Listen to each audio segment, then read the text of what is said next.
back to us a good weekend for you and continued improvement from your team. Yeah, I think that's a fair summary. It's the start, if you like.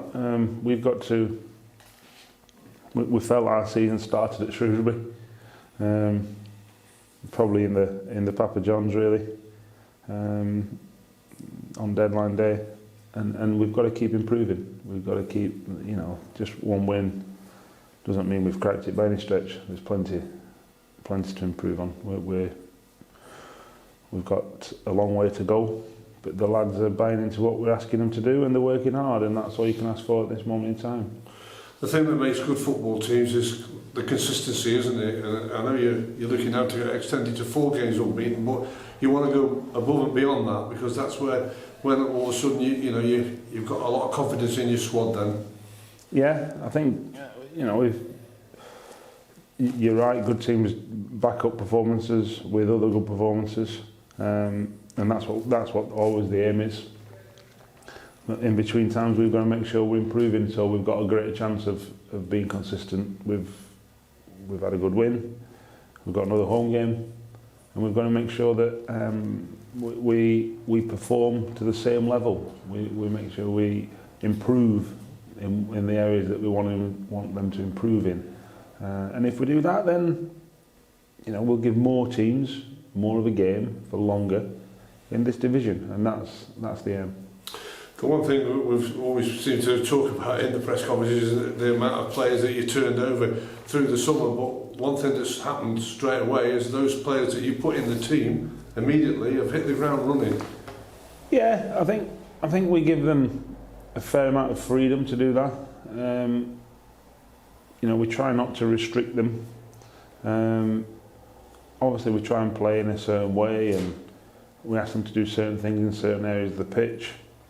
But at the same time, we're trying to, we call it drip fill the bucket.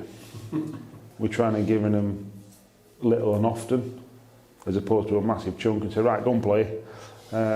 So we're trying to, keep drip filling that knowledge bucket, so that they, and it's a term that's used throughout the club. That's the same. One of the big things in the coaching syllabus for the academy. So the young lads know exactly what it is. The lads who've joined us in the summer, we don't want to overload them. I suppose all people have only got a certain amount of bandwidth between their ears. Footballers are no different, and each individual is no different. So if you overload them, they just implode or burn out. You can see smoke coming out their ears. So we try and, like I say, give them lots of information often, if you like, or little and often. In the hope that it sticks and it sinks in, and hopefully I think that's starting to show, but there's still a long way to go. The one thing that's in your favour and the rest of your first team management team is your strength in depth, because players have got to be on their toes. When you look at the weekend, I'm not going to name them all the way through, but the likes of Gaffer, who's been in the team quite regular, and Ollie Finney didn't even make the match day squad. There's a lot of strength and depth there, and I think that's the message to your players. Yeah, I spoke to both them players specifically and gave them the reasons, different reasons. With Luke, for example, we didn't want him to suffer like he did last year. So I played 10 games and then his hamstring. So you go, right, he can have a breather, because nobody can predict injuries, but you might be once bitten kind of thing. So that was the thing. That was Luke, and Ollie was a completely different reason. But he's a good player, so he knows what he's got to do, and like I said, we've got a decent squad that's got probably greater depth to it. And we've got to blend that with the youthful experience and the ones coming through like Regan and Travis, and maybe to a lesser extent at the minute Joe Robbins and Nathan and Tyrese, but they're on the right tracks as well. So the model doesn't change. We've just got to keep developing them and keep providing the information that we require from the non-academy players, if you like. Just finishing off with Ollie Finney, do you think it's down to he broke his leg when he was flying, wasn't he? Yeah. You know, he would have probably been a 15-goal man and a push it for a Player of the Year award, but do you think it's just taken a bit longer for him to get back mentally and everything up to speed? Yeah, you've got to remember, he played the last game of the season, didn't he, against Shrewsbury? And that was his first game since, when was it, January, February.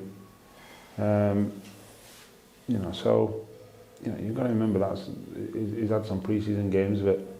He'll get there. He's a good player. He'll get there. It's not I'm not worried about Ollie Finney.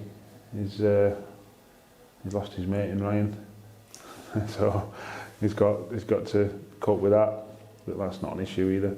So he'll be fine. Well, when you take on Morecambe, that'll be your 8th game that you're coming to in the league, so you're not far off that 10-game period, but just an overall assessment of League One. It seems unpredictable, Dave. It seems very unpredictable. Has that surprised you when you have a little glance at the table and see one or two of those big hitters struggling for points? I think you've got to understand that, you know, you take Ipswich, for example. I think they brought in 19 players. We think we've had a big turnover with sort of 9 or 10. And the sort of tumultuous nature of the transfer window. They're no different. I'm sure Paul will get them going. So, you know, you've got to accept that each club are at different stages of their own development, and that might lead to, you know, an odd result here or there. And you know, we have to take advantage of that when we come up against them teams. So, you know, we just got to concentrate on ourselves, really, keep improving and give everyone a good game and hopefully get on the right side of the result. You've certainly got something to build on because it was a nice 2-0 win. You know, it was a good feeling when you got a clean sheet as well. And Willie Askeline produced a top draw save to help that as well. So you've got that opportunity come Tuesday night. I know you probably don't look at the league tables much, but it is for everybody to see your team moving in the right direction. This gives you another opportunity. Yeah, I don't know where we are in the table, and I don't know where Morecambe are. So, you know, like I say, I don't look at the table really. That's the truth at all. So I couldn't tell you where we are.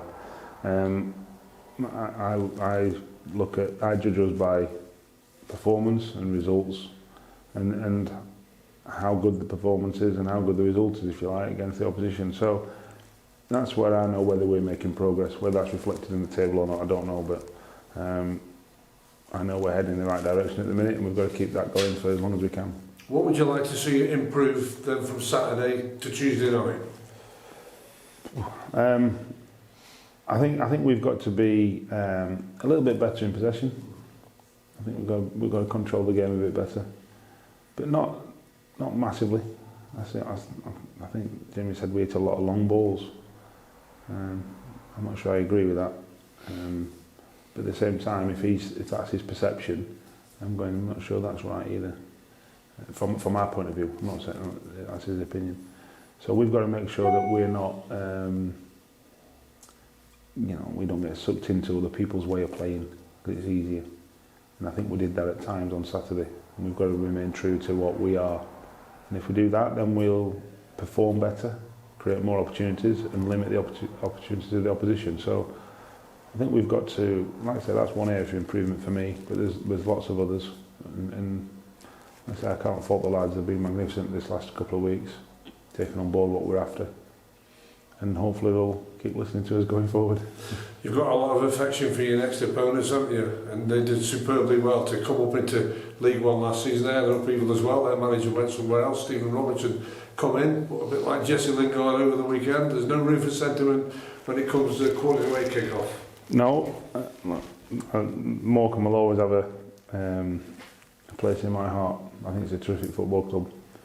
It's one of them unfancied, unfashionable football clubs, but when you get inside it, it's got real good people at its core. It's very similar to us. You know, I would say that we're not a fashionable or people don't. I don't think we're many people's second team, are we? You know, that kind of thing. And I'm not sure Morecambe are either. But they're built on good people, both inside the club, you know, people who run the club, and the fans. So we're very similar in that aspect. So, well, I think it's a good game. But like I say, sentiment doesn't come into it, so I hope we beat them.